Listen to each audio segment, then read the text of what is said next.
سڵاوتان لێبێ و ئەم کاتتان باش بەڕێزان لەگەڵتانین لە پانۆرامای ئەم شۆ بۆ قسەکردن و گفتوگۆکردن سەبارەت بە بابەتێکی دیکە وەک دەزانن ئێستا لە سەروەختی بانگەشەی هەڵبژاردننی ئەنجومەنی پارێزگەکانی عێراقداین کە کورد بەشداریشی کارایی لەو هەڵبژاردنەدا هەیە بە تایبەتی لە پارێزگەکانی کەرکووک و سەلاحەدین و نەینەوا و دیالە و پارێزگای کەرکووک یەکێکە لەو پارێزگایانی کە باەخەوە گرنگێکی زۆری هەیە لای کورد و لە لای یەکێتی نیشتیمانی کوردستان بە تایبەتی و کەمیشە و لە ڕابردوشدا هەوڵی داوەکە پارێزگاری لە ناسنامەی ئەو شارە بکە ئەم جارش لە دوای ئەو ڕووداوە ناخۆشانی کە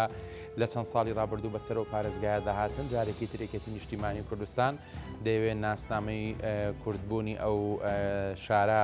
دووپات بکاتەوە هەر بۆیە بە کۆمەڵێک تیم و بە کۆمەڵێک کار و پلانی جیاواز کادران و سەرکردە و لە پرساوانی یەکێتی نیشتیمانی کوردستان لە پارێزگای کەرکووک سەرقاڵی بانگەشەی هەڵبژاردنن دەمەوێت قسەی زیاتر بکەم سەبارەت بە ئەجەندا و کار و پلانەکانی یەکێتی نیشتیمانی کوردستان لە پارێزگای کەرکووک و ڕۆژانی بانگەشە و ئەو ڕۆژانی تێپەڕیەوە ڕۆژانی داهاتووتر لەگەڵ بەڕێز سەرتیب عەلی سەرپەرشتیاری بەشی ڕێکخراوەکان لە هەڵبژاردننی پارێزگای کەرکووک کە ڕاستەوخۆ لە شاری کەرکووکەوە لەگەڵمان دەبێت کاک سەرتیب سڵاو دەبێت سوپاس بۆ ئامادەبوونی جەنابێ سەرەتا دەمەوێت بە کورتی بپرسم ئەم چەند ڕۆژی بانگەشەی هەڵبژاردن چۆن هەڵدەسەنگێت لە پارێزگای کەرکووک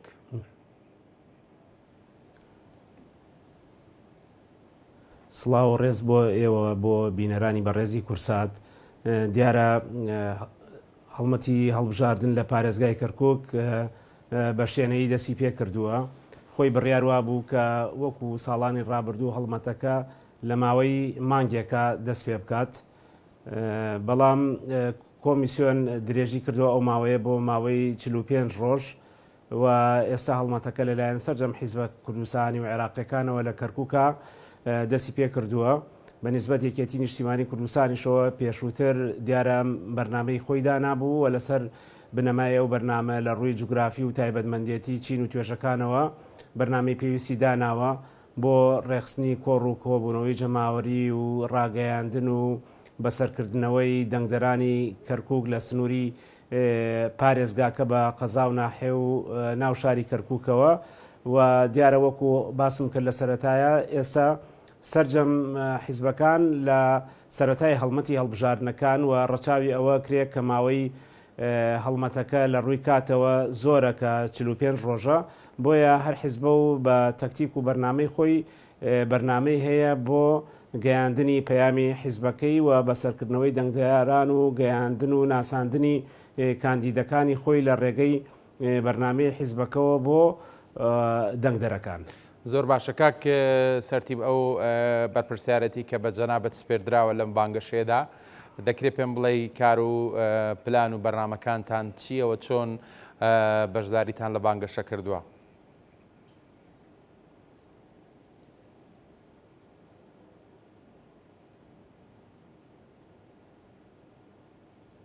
کاک سەرتیب گوێبەستی دەنگی منی؟ دیارە ئێمە وەکو سەرپەرشتیاری بازنەی ڕێکخراوە دیموکراتیەکان و وەرزشکاران لە کەرکووک ئەو ئەرکە جێبەجێیەکەین و بە شانازیەوە چونکە ئەمە هەم ئەرکێکی نەتەوەیە ئەرکێکی کوردستانیە لامان کاتە ئەرکێکی حیزبیە و لێرە لەگەڵ هەواڵانمان لە ڕێگەی دروستکردنی چەند تیمێکەوە ئەمانەوێت لەو بوارەدا هەم خزمەت بگەێنین هەم بتوانین کە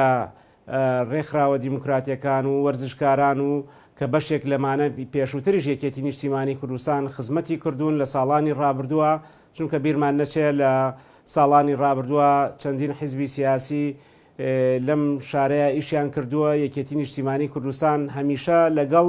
خەڵکی کەرکووک ماوەتەوە لە ڕۆژگارە سەختەکانە حیزب هەبووە کەرکووکی جێهێشتووە و هەڵاتووە و دەنگدەرەکانی خۆشی جێهێشتووە شارەکەی جێهێشتووە بەڵام یەکێتی نیشتیمانی کوردستان لێرە بە کردار ماوەتەوە لە ناو دەنگدەران و خەڵکەکەی خۆی و سەرکردەکانی لە ناو خەڵکەکە بوون بۆیە ئەمڕۆ یەکێتی باشتر لە هەموو حیزبەکانە توانێت بە خەڵکی کەرکووک بڵێ کە داوای دەنگیان لێ بکە و لێرەوە جارێکی تر پەیامی کوردستانی بوونی کەرکووک بسەلمێنێتەوە چونکە بیرمان نەچێ ئەم هەموو جۆرە هەڵبژاردنێک ئەگەر لە پارێزگاکانی تری عێراقا بۆعدێکی خەدەمی یا ململانەی حیزبی هەبێ لە کەرکووکە ململانەیەک هەیە لەسەر ناسنامەی شارەکە و جۆرێکە هەمیشە لە ئیسیفتا و وەکو جۆرێک لە سەرژمێری سیرەکرێ بۆ سنگ و قورسایی نەتەوەکانی کەرکووک چونکە کەرکووک بەنسبەت هەموو تاکێکی کوردستانیەوە بایەخ و استراتیژی خۆی هەیە لە مێژووی خەباتی ڕەوای گەلەکەمانە هەمیشە مەسلەی کەرکووک یەکێک بۆ لە ئەولەوێتەکانی حیزبە سیاسیەکان و بە تایبەتی یەکێتی نیشتیمانی کوردستان کە هەمیشە سنگ و قورسایی لە کەرکووک و ناوچە دابڕێنەکانە بۆ تەنانەت لە هەڵبژاردننی 2021 پەرلەمانی عێراقا یەکێتی تاکە حیزبی کوردستانی بووە کە لە مووسڵ و کەرکووک و سەلاحەدین و خانەقین نوێنەرایەتی بۆ پەرلەمانیان کورسی پەرلەمان بباتەوە کە ئەمە یەک پەیامە بۆ یەکێتی نیشتیمانی کوردستان لە هەمان کاتە مەسئولیەتە کە خەڵکی ئەم ناوچانە متمانەیان بە یەکێتی نیشتیمانی کوردستان هەیە بۆ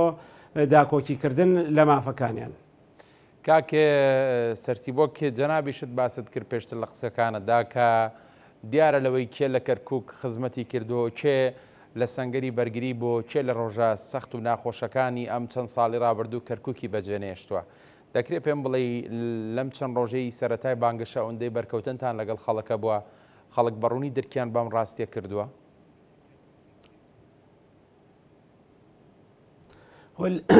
ڕاستیە لە بیرمان نەچێت کە خەڵک بە شێوەی گشتی چاوەڕوانی خزمەتگوزاری زیاتر ئەکا چاوەڕوانی چەسپاندنی مافەکانی زیاتر هەیە لە حیزبە کوردستانیەکان و خەڵک مافی خۆیەتی بە تایبەتی کە چاویان لە یەکێتی نیشتیمانی کوردستانە بەڵام لە بیرمان نەچێت کە لە ساڵانی ڕابردووە بە تایبەتی لە دوای ڕووداوەکانی 16 ئۆکتۆبرەوە کە پێشمەرگەکانی یەکێتی نیشتیمانی کوردستان بوون نزیکەی ئێمە 34 پێشمەرگە یەکێتی نیشتیمانی کوردستان لێرە شەید بوو و یەکێتی مایەوە و داکۆکی کرد و لەو کاتەوە فراغێکی دەسەڵاتداری توانین دروست بووە بەنسبەت یەکێتی و کوردەوە و پارێزگاری شارەکە ئێستا لە نەتەوەیەکی ترە و لە چەندین جونگەی ترە دەسەڵات لە هەڤاڵانی با بڵێن لیستی کوردی و بە تایبەتی یەکێتی کە لە چەند دام و دەستگایەکە کە ئەم جارە بەهیمەتی هەڵبژاردن و دەنگەکان بتوانێت وەری بگرێتەوە بۆ ئەوی خزمەتی زیاتری پێ بکە. یەکێتی هەمیشە لە کەرکووک بۆەوە ئەوەندەی کە وەکوتم کە خەڵکی ئەم ناوچانە نەکرد لە کەرکووک لە ناوچەکانی تریش چاویان لە یەکێتی نیشتیمانی کوردستان هەیە بێگومان گلەیی هەیە کەم و کوڕی هەیە ئەو گلەیانە گلەییەکە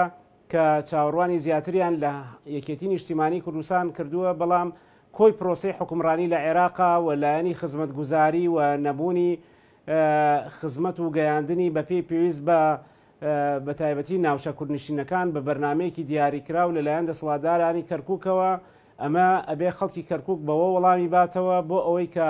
بتوانین سنگ و پێگەی هەم یەکێتی نیشتیمانی کوردستان هەم خەڵکی کوردستان قایم بکەین لە ئەنجومەنی پارێزگای کەرکووک و بۆ ئەوەی زۆرترین نوێنەرایەتی لە پارێزگاکە بەدەست بێنی پێویستە خەڵکی کەرکووک بە ژمارەیەکی زۆر بەشداری بکە لە پرۆسەی هەڵبژاردن وەکووتمان هەم لە ڕووی وەکو جۆرێک لە ئیسیفتا و جۆرێک لە سەرژمێریە هەم لە هەمان کاتە نوێنەرایەتیکردنەکەت لە ئەنجومەنی پارێزگا بەهێزترە بێ چونکە ئەگەر پەرلەمان و نوێنەرایەتێکی سیاسی بێ لەسەر مافە دەستوریەکان و ئەو قانونانەی کە بوعدی سیاسی هەیە و ئەو یاسایانەی کە بۆ سەرتاسەری عێراق دەرەکرێ بەڵام ئەنجومەنی پارێزگا بەریەککەوتنی ڕاستەوخۆی لەگەڵ هاوڵاتیانە هەیە بەریەککەوتنی ڕاستەخۆی لەگەڵ خەڵکا هەیە و بوعدێکی خزمەتگوزاری و ئیدارەی محلی ناوچەکە پەیوەندە بە ئەنجومەنی پارێزگا و هەڵبژاردننی پارێزگار لە ئایندا و تەشکیلکردنی حکوومەتی ناوخۆیی لە شارەکە بە پێی ئەو یاسای ئەنجومەنی پارێزگاکان پێویستی بەوە هەیە کە کورد بە تایبەتی یەکێتی نیشتیمانی کوردستان دەنگێکی زۆر لەم ناوچانە بێنێ و قورساییەکی هەبێ بۆ ئەوەی هیچ شتێک لە ئەنجومەنی پارێزگای کەرکووک بە تایبەتی کە کەرکووک چەقی ململانی سیاسی نێوان هەرێم و بەغدا و ساڵانێکە خەڵکی کوردستان و یەکێتی نیشتیمانی کوردستان خەبات دەکەن لە پێناو ئەم ناوچانە و کەرکووک چەقی ململانەکانمانە پێویستمان بەوە هەیە کە نوێنەرایەتێکی سەنگین نوێنەرایەتێکی بەهێز و پێگەی ئەم نوێنەرایەتیە بە ژمارەی کورسیەکان و ژمارەی دەنگەکان بەهێز بێ ئەو کاتە ناکرێت هیچ حیزبێک و لایەنێک و نەتەوەیەکی دیاریکرا و هیچ ئیتیفاقیەک بتوانێت تێپەڕێ بەبێ ڕەچاوکردنی خواستەکانی جەماوەری یەکێتی نیشتیمانی کوردستان لەم پارێزگایە. کاکێ سەرتیبێکێتی نیشتیمانی کوردستان لە دروشمەکانیدا بەڵێنیەوەی داوە کە ئەم دۆخی پارێزگای کەرکووک بە یەکجاری کۆتایی پێبێنەوە کوردێک دەبێتەوە بە پارێزگاری کەرکووک و گومانیش لەوەدا نییە لە ڕابردووشدا بەهۆی پێگەون نفوزی یەکێتی نیشتیمانی کوردستانەوە هەمیشە ئەو پشکیان ئەو پۆستە بۆ یەکێتی نیشتیمانی کوردستان بۆە کەسانی لە هاتووە پۆستیان بەڕێوە بردووە. دیسان جەنابیشت جەخت لەوە دەکەیتەوە کە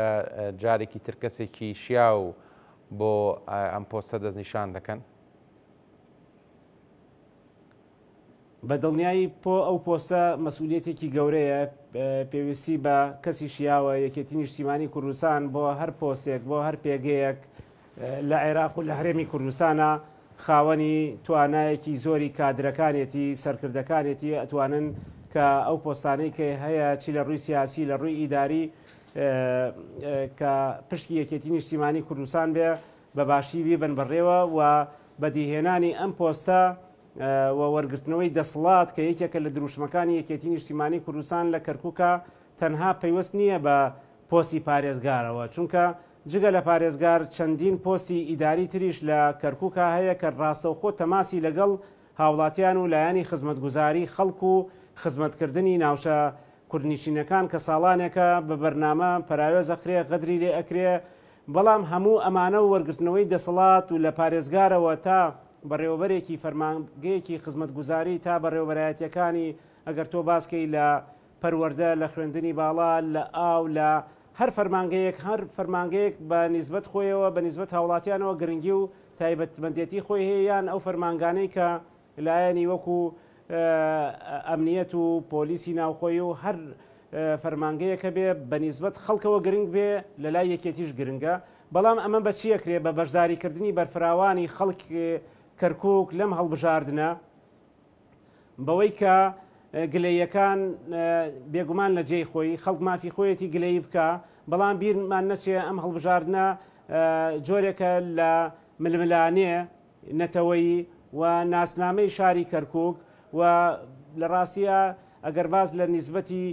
بێکاری و کەمی خزمەتگوزاری و گلەیی بێ دڵنیابە لە ناوچەکانی تری نەتەوەکانی تریش هەمان کێشەیان هەیە و ئەتوانم بڵێم بە هیمەتی یەکێتی نیشتیمانی کوردستان و کادرەکانی لە ساڵانی ڕابردووە و ئەو پرۆژانەی کە لە سەردەمی جەنابی مام جەلال یا سکرتاریەتی جەنابی مام جەلال و ئیدارەی گشتی توانیوێتی ئەگەر هەندێک شت جێبەجێکان لەو ناوچە نەیترا ئەوەش جێبەجێ نەکراوە سەرڕای ئەوە لەوانەیە نەتەوەی تر هەبێت لە کەرکووکە هەموو گلەیەکانی خستبێتە لاوە بەڵام چاوی لەوەیە کە بەشداریەکی بەرفراوانی هەڵبژاردن بکە و بۆ ئەوەی کە لە کەرکووکە وەکو باسمان کرد تەنها کێشەی بەدەستهێنانی کورسی نییە وەکو کیانێکی سیاسی کەرکووک بوعدێکی ناسنامەی نیشتیمانی بە نیسبەت هەر تاکێکی کوردستانیەوە هەیە و تەنان لە پارچەکانی تری کوردستانیش خەڵک هەمیشە چاوی لەسەر کەرکووکە چونکە ڕاستە ئێمە لە شنگال و لە زومار و لە دەشتی نینەوە و لە دووس خوورمات و لە خانەقین هەموو ئەمانە ناوچەی کێشە لەسرە و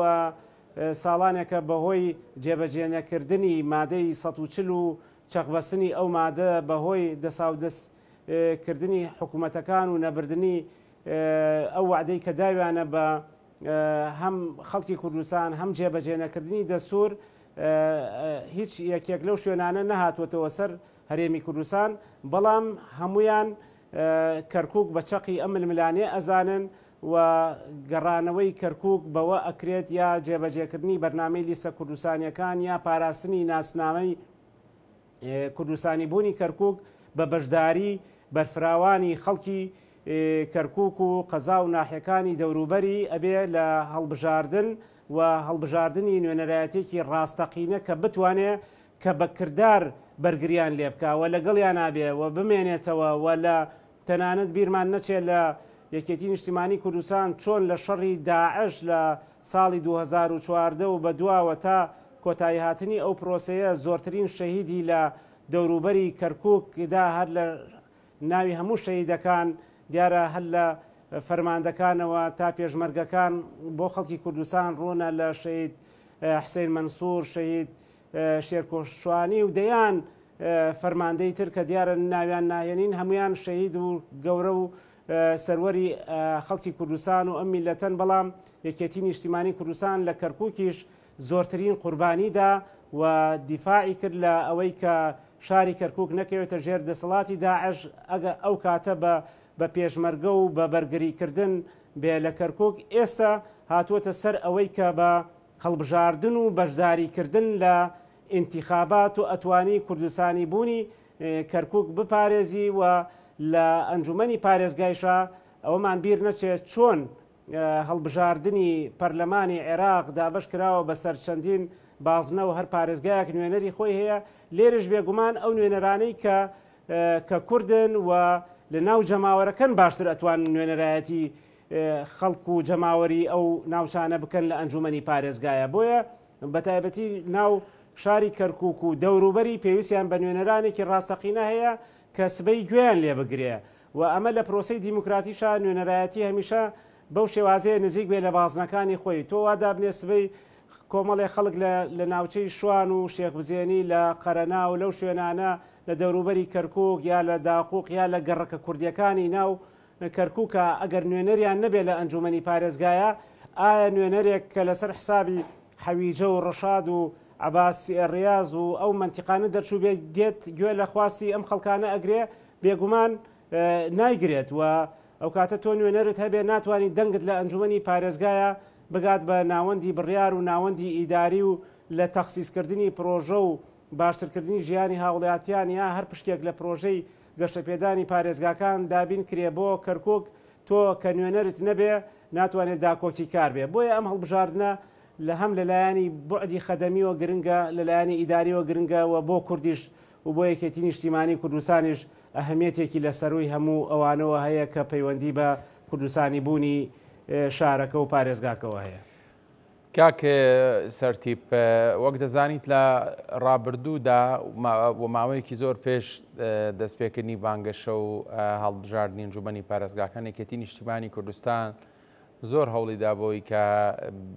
کورد بە یەک لیست لەو پارێزگایە بەشداری هەڵبژاردنەکان بکە و زۆریش لە داخوازیەکانی خۆی خۆش بوو بۆەوەی کە پێکەوە لایەنە کوردیەکان بە یەک لیست بەشداری بکەم. بەڵام بەداخەوە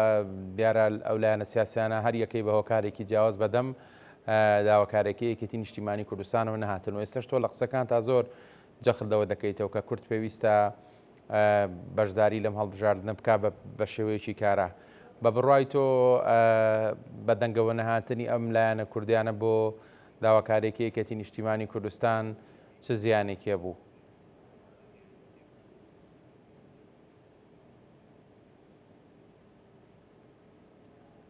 بێگومان یەکێتی نیشتیمانی کوردستان دەست پێشخەری خۆی کرد، بەڵام لە ڕاستی ئەمە بوو بە بەشێک لە مێژووی ئەم شارە، چونکە لایەنەکانی تر بەدەم ئەم بانگە ئازەوە نەهاتن و لەوانەیە وا لە خۆیان ڕابینی بێ کە ئەوان بتوانن کە زۆرترین دەنگ بێنن یا ڕەچاوی ئەویان نەکرد بێ بەرژەوەندی کەرکووک بپارێزن، چونکە یەکێتی نیشتیمانی کوردستان پرۆژەیەک وە خۆی سەردانی لایەنە سیاسیەکانی کرد و تا ماوەیەکیش ڕاوەستا لەسەر ئەو حیزبە سیاسیانە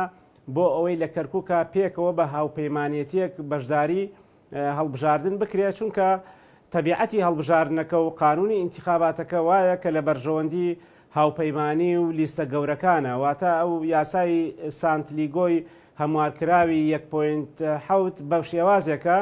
ئەو لیستانەی کە یان ئەو قەوارانەی کە زۆرترین دەنگە هێنن دەنگی زۆرە هێنن لیستی گەورن یان هاوپەیمانیت گەورن ئەمانە ئەتوانن زۆرترین کورسیەکان بەرن و لەوانەیە نەکرد لەوانەیە بە حتمی ئەو حیزبانەی کە دەنگیان کەمە دەنگەکانیان ئەسووتێت بەداخەوە ئەمە بەشێک لە لەوانەیە حیزبە کوردیەکانیش بگرێتەوە. دیارە لە نەتەوەکانی تریش هەیە، بەڵام ئەوان لەوانەیە چڕیان کردبێتەوە لە 1-2 هاوپەیمانی بەهێزە، ئەمە شەنسی زیاتریان ئەداتێ. بۆ یەکێتی نیشتیمانی کوردستان خۆی لە پێناو کوردستان بوونی کەرکووک و لە پێناو مەسەلەی کەرکووک و خەڵکەکەی و بەشێکیشە لە مەبدەئی یەکێتی نیشتیمانی کوردستان وەکو چۆن بڵێ دەرگا بە دەرگای کرد دەست پێشخەری کرد کە ئەوەی هاوپەیمانێتێکی بەهێز لە کەرکووک پێک بێنین بەڵام بەداخەوە بەو شێوازە ئەتوانم بڵێم حیزبە کوردستانیەکانی تر نەهاتنە پێشەوە ئەمەش خەتاکەی و ئەکەوێتە سەر ئەو حیزبیانە ئەو حیزبانەی تر چونکە یەکێتی دەست پێشخەری خۆی کرد و ئێستا تەنها یەکێتی نیشتیمانی کوردستان و دیارە حیزبی شوعی کوردستان پێکەوە لە هاوپەیمانێتیەکە وەمەتاکە هاوپەیمانێتی کوردیشە هاوپەیمانێتیەکە کە دوای دەست پێشخەرەکەی یەکێتی نیشتیمانی کوردستان پێکات لە چوارچێوەی هاوپەیمانێتی کەرکووک هێز و ئیرادەمانە بەشداریەکە بە ئومێدی ئەوەی کە بتوانێت لە هەڵبژاردنەکانە و ئینشاءڵڵا هەروە ئەبێ زۆرترین دەنگ بەدەست بێنێ و یەکێتی ئەرکی سیاسی ئەرکی نیشتیمانی ئەرکی نەتەوەیی خۆی لەو دەست پێشخەریانە جێبەجێ کرد و هاواری کرد بۆ سەرجەم لایەنە سیاسیەکان وەرن پێکەوە لە چوارچێوەی چەترێک و لە چوارچێوەی هاوپەیمانێتێک پێکەوە کۆ ببینەوە بۆ ئەوەی هەم بتوانین زۆرترین کورسی کە تۆ زۆرترین کورسی بەدەست هێناوەکو هاوپەیمانی دیارە شەنسی ئەوە ئەبێ سەرجەم حیزبەکانیش کورسیان بەرکەوێت لە چوارچێوەی ئەو هاوپەیمانیە لەوانەیە یعنی ئەمەیان لە ڕووی ژمارەیەوە یەکێتی نیشتیمانی کوردستان خۆی دەنگەکانی حیزبەکانی تریش ئیسفادەیان لێ بکردایە چونکە ئەو کاتە لەوانەیە حیزبەکە بواە بە تەنها کاندیدێک و یا بە دوو کاندید یا بە یەک کاندید بەشداری کردایە و یەکێتی ئەو کاتە ئامادە بوو کە کاندیدەکانی خۆشی کەم بکاتەوە لە جاتیەوەی ئێستا 29 کاندیدی هەبێ لەوانەیە ئەو کاتە کاندیدەکانی کەمتر بواە لەو ژمارەیە ئەمە تەنها لە پێناو کەرکووک و ئەم دەست پێشخەرێ بۆ ناوچەکانی تریش بوو وەکو باسمان کرد هەم لە ڕوانگەی ئەرکە نیشتیمانی و نەتەوەیەکەوە هەم لە ڕوانگەی منطقی هەڵبژاردنەوە کە یاسای هەڵبژاردن ئەوەی لە عێراق کە بەرکارە وەکو باسمان کرد ئەم سانتلیگۆیە لە خزمەتی هاوپەیمانێتیە گەورەکانایە بێگومان ئەو کاتە ئەگەر هێزە سیاسەکانی کوردستان بەیەکەوە بوونەوەیە هاوپەیمانێتێکی گەورەتر دروست ئەبوو و شانسی بردنەوەی زۆرترین کورسی ئەبوو لە ناو ئەو هاوپەیمانەتێشە هەموو حیزبەکان شانسی بەدەستهێنانی کورسیانە بوو و لەوانەیە یەکێتی نیشتیمانی کوردستان لە کورسێکی خۆشی خۆش بواە هیچ کێشە نەبوو بەلایە بەڵام تەنها لە پێناوی خزمەتی کەرکووک و کوردستانەوە پێشتریش لە هەندی هەڵبژاردن نموزەج هەیە کە یەکێتی نیشتیمانی کوردستان کاتێ بەشداری هاوپەیمانی کردووە لەوانەیە خەڵکی تر سوودی لە دەنگەکانی وەرگرت بێ لە بەدەستهێنانی کورسیا بەڵام دوجار چووەتەوە ناو چوارچێوەیەکی ئامانجێکی گەورەتر لەوە هەیە کە ئەویش هەم ئەو یەک لیستە ینی کاکسەرتی بەبەست لەوەی یەکێتی نیشتیمانی کوردستان ئەگەر بەرژەوەندی تاکە کەسیلێک بایەتەوە زیاتر لەوە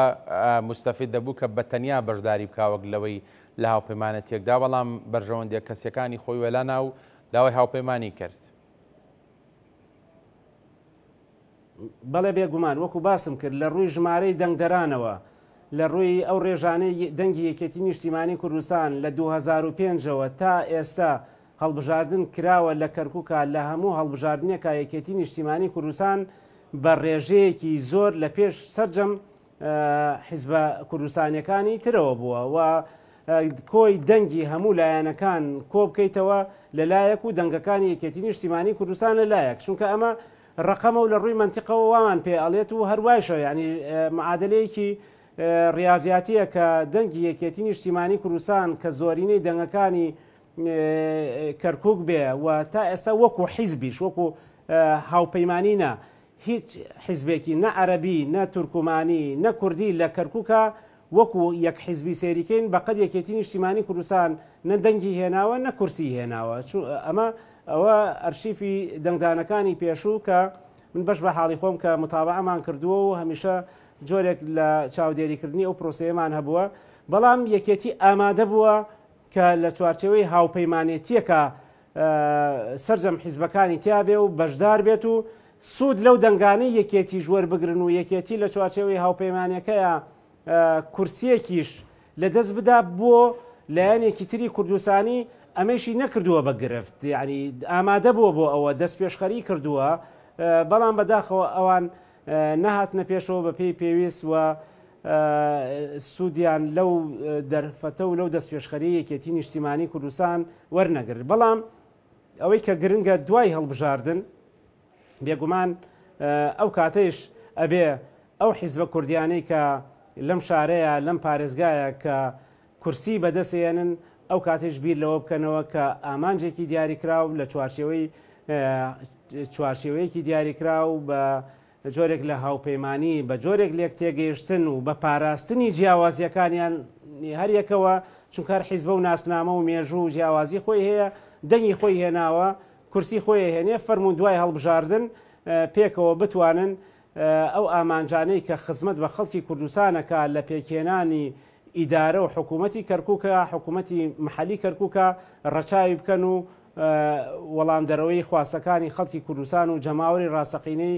کەرکووک بن ئەگەر دەرفەتی یەکلیستی هاوپەیمانێکی سەرتاسەری لە دەست چوو بێ دەرفەتی ترماوە بۆ ئەوەی کە تەعویز و وەکو بڵێ جوبرانی ئەو دەرفەتەی پێشوو بکرێتەوە کە بتوانین لە ئایندێش لە ڕێگەی یەخستنی هەڵوێستەوە ئەگەر چی بە شێوازێکی تەقلیدیش نەبێ چونکە لە ڕاستیە شەرت نییە بە ئەو شێوازانەی جاران چیتر حیزبە کوردستانیەکان یا شوێنەکە تەنها حیزبی نەتەوەکانی ترن بتوانن هەر هەمویان کە ئەڵێن هاوپەیمانی یان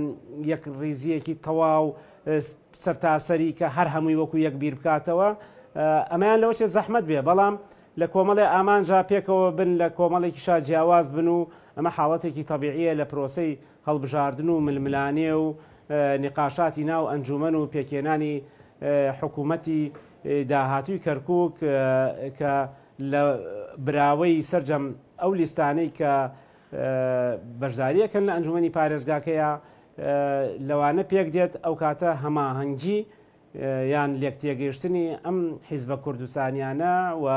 بۆ تۆ لەگەڵ نەتەوەی ترا لێکتێگەیشتن هەبێ بەڵام لەگەڵ لە ناوخۆیان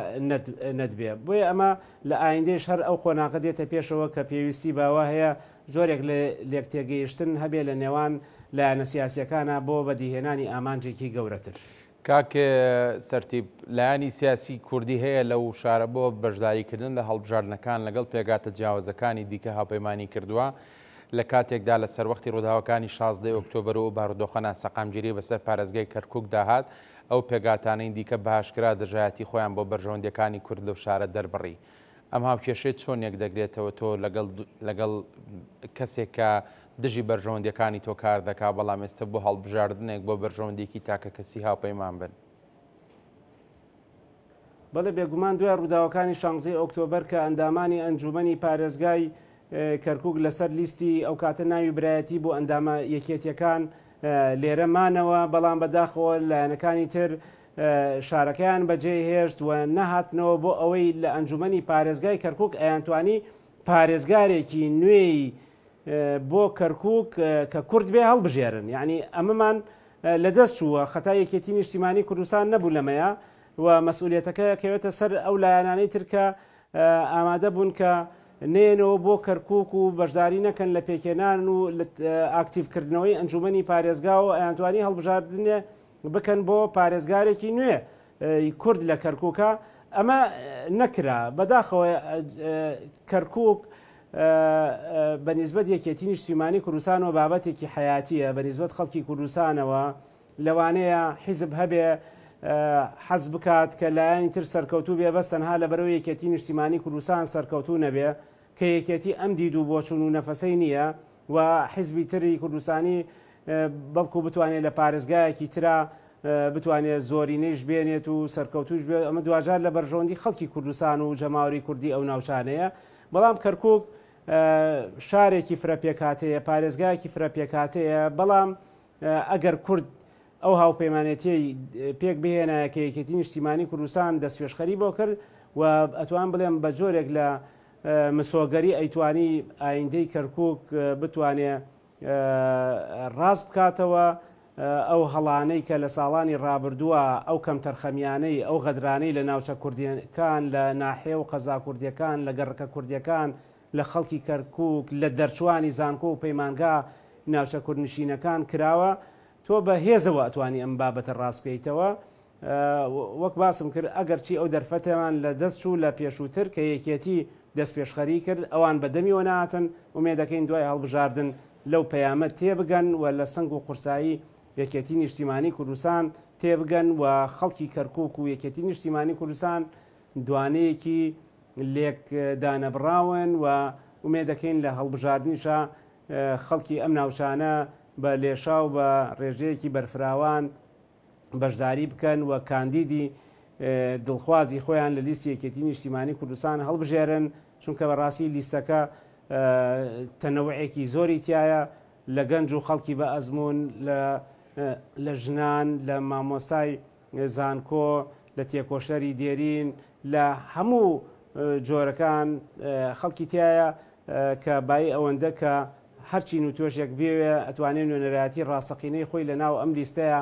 بدۆزێتەوە و ئەویش بتوانێت بە ئامانەتەوە متمانەی دەنگدەران و لیستەکە بپارێزێ و داکۆکی کارێکی سەرسەخت بی خەڵکی کەرکووک بێت لە ئەنجومەنی پارێزگاکەی. کاکێ سەرتیب لە دوای هەڵبژاردن و دوایەوەی کە ئەنجامەکان داری دەخەن ئێوە پشکی شێرتان لەو پارێزگایە بەردەکەوێت، ئامادەن ڕابردوو لە بیرکەن کە نەهاتن بەدەم داواکاریەکانتانەوە بۆی پێکەوە بە یەکلیز بەشداری بکەن و دڵنیان مەکینە عەلامیەکانیان لە ڕۆژانی بانگەشت دەخەنە کار لە دژی یەکێتی نیشتیمانی کوردستان و بۆەوەی کە دەنگدەری کورد لەو شارە چاواشە بکەنانی. ئێوە لە دوای هەڵبژاردن ئامادەن بۆ حیوار و گفتوگۆ بۆی بتوانن بە زۆرینە یەکە ئیدارەکانی ئەو شارە و پارێزگار و هەموو سەرجەم و پۆستانی کە جەنابەت باست کرد پێکەوە پڕ بکەنەوە؟ وڵای کاک سەرتیب تۆش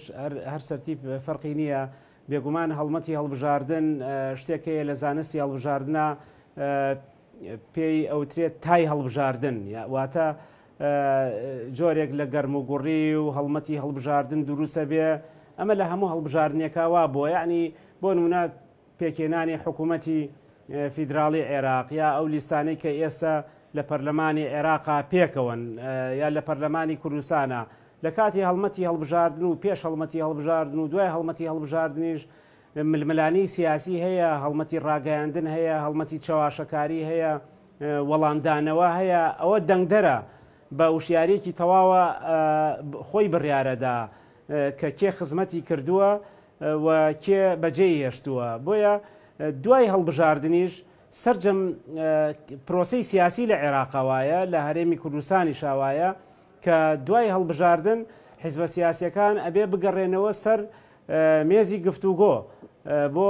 ئەو قۆناغانەی تری کە پێکێنانی حکوومەتە، تەشکیلکردنی مەجلیسەکەیە، یان لە پەرلەمانە باسکەین سەرۆکایەتی پەرلەمانە یا ئیستیحقاقاتی سەرۆتر سەرۆکوەزیران و سەرۆکۆمار وانە تۆ بینیت لە عێراق هەموو ئەوانە پێکێنراو لە هەرێمی کوردستانیشە، لە پەرلەمانی کوردستان، لە حکوومەتی هەرێمی کوردستان خۆ پێش هەڵبژاردن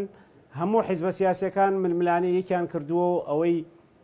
کە توانی بێتیان بە یەکیان وتووە بەرامبەر بە یەک لە هەڵمەتی هەڵبژاردنەوە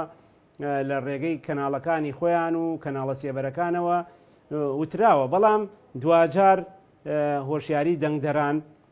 بڕیار ئەدا و من دڵنیام خەڵکی کەرکووکیش ساڵانێکی زۆرە مزایداتی سیاسی ئەکرێ، بەڵام ئێستش خەڵکی کەرکووک دڵنیان کە ئەوەی یەکێتی نیشتیمانی کوردستان بەشێکە لە خۆیان ئەتوانێت بەرگریان لێ بکە. کێ ئەتوانی بەرگریکە ئەوەی کە جێ نەهێشتن سەرکردەکانی یەکێتی نیشتیمانی کوردستان تۆ بیبینە ڕۆژانە لە ناو خەڵکان لە ناو جەماوەرەکەی خۆیانان لە ڕێگەی ئۆرگانە جیاوازەکانەوە خزمەتیان کردووە، لە زۆر شوێن ڕوبەڕووی ئیدارەی شارەکە بوونەتەوە. پەرلەمانتارەکانی یەکێتی لە بەغا چ لێرە و چی لە پارێزگاکانی تر زۆرترین جموجوڵ و چالاکیان هەیە بۆ داکۆکیکردن لەم مافانە. بەڕاستی جەماوەری ئەم ناوچە دابراوانە وەک لە سەرەتای بەرنامەکە باسم کرد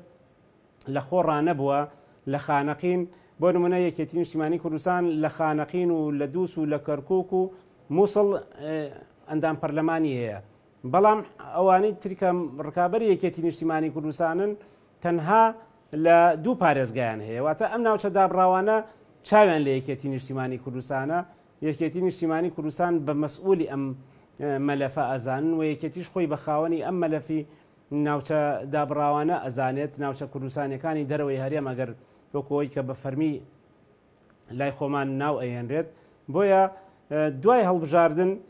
هەموو حیزبەکان تای هەڵبژاردن بەریان ئەدات، چونکە پرۆسەکە وایە دوجار پێویستیت بەوە هەیە جۆرێک لە لێک تێگەیشتن بۆ دروستکردنی ئەو دامەزراوە حکومیانەی یا ئەو دامەزراوە تەشریعانە دێتە پێشەوە پێویستی بە هاوکاری هەموو لایەکەیە. تۆ ئەگەر بتوانانی لەگەڵ نەتەوەی ترا لێک تێگەیشتن هەبێ بۆ لە بینی حیزبەکانە سەرڕای ململانەکان لێک تێگەیشتن نەبێ، بەڵام لە هەمان کاتا یەکێتی ئەوە باش ئەزانێ کە مساومە لەسەر مافەکانی خۆی ناکات و مافەکانی خەڵکی ئەم ناوچانە ناکات، نەک مافە حیزبیەکانی. و یەکێتی هەمیشە دەستپێشخەری ئاشتی و تەبایی و پێکەوە کارکردنی هەبووە، بەڵام بەهێزیش و بە دەنگدەرانیشی ئەیسەلمێنێت کە ئێمە سەرڕای سەرکەوتنمان بەڵام لە پێناوی کەرکووکە لە پێناوی ئەم ناوچانەیە ئامادەی ئەوەی کە خزمەت بەم ئامانجە گەورانە بکە پێکەوە لەگەڵی کار بکەین، بەڵام هەر کەسە و بە سەنگ و قورسایی و بە ئەوەی خۆی بێتە پێشەوە و بە مزایداتی سیاسی و بەوانە جەماوەری یەکێتی نیشتیمانی کوردستان سارد نابنەوە و باش لەو مزایدە و چاواشەکارە سیاسیانە تێگەیشتون، تەنانەت لە ناو حیزبەکانی خۆشیانە لە ناو دەنگدەرەکانی خۆشیانە لەوە ئەو بەهای جارانیان نەبێ ئەوانەی کە بە چاواشەکاری سیاسی بیانەوێ کە یەکێتی نیشتیمانی کوردستان لە کەرکووک و ئەم ناوچانە لەکەدار بکەن، چونکە یەکێتی خۆی بە خەمخۆر زانێت جەماوەرەکەی زۆرترین شەیدی هەیە، زۆرترین ئەندام پەرلەمانی لەم سرونانە هەیە، داکۆکی ئەکا لە بەغا بێ لێرە بێ و بە فعلی ماوەتەوە خەڵکی کەرکووک ئەمە ئەزانن و لێی تێ ئەگەن و مەبەستیشیانە پشتیوانی بکەن، چونکە دوجار لە ئەنجومەنی پارێزگای کەرکووکە یەکێتی تاکە حیزب و یەکەم حیزب ئەبێت کە بتوانێت ڕاستەوخۆ و ئەوەی کە پەیوەندی بە مافی ئەوانەوە هەیە داکۆکی لێ بکە و ڕێڕەوی حکومڕانی ناتەندروستی چەند ساڵەی دوای ڕووداوەکانی 16 ئۆکتۆبەر ڕاست بکاتەوە کە ئەوە زەرەری لە هەموو کورد و پارێزگاکە و ناوچە کوردنشینەکان داوە. سوپاس بۆ بەڕێز سەرتیب علی سەرپەرشتیاری بەشی ڕێکخراوەکان لە هەڵبژاردننی ئەنجومەنی پارێزگای کەرکووک کە ڕاستەوخۆ لە شاری کەرکووکەوە لەگەڵ مامی سوپاس بۆ وەڵامی پرسیارەکانی ئێمە. بەڕێزان پانۆراماتان پێشکەشکرایەوە، شاد و بەختەوەر بن.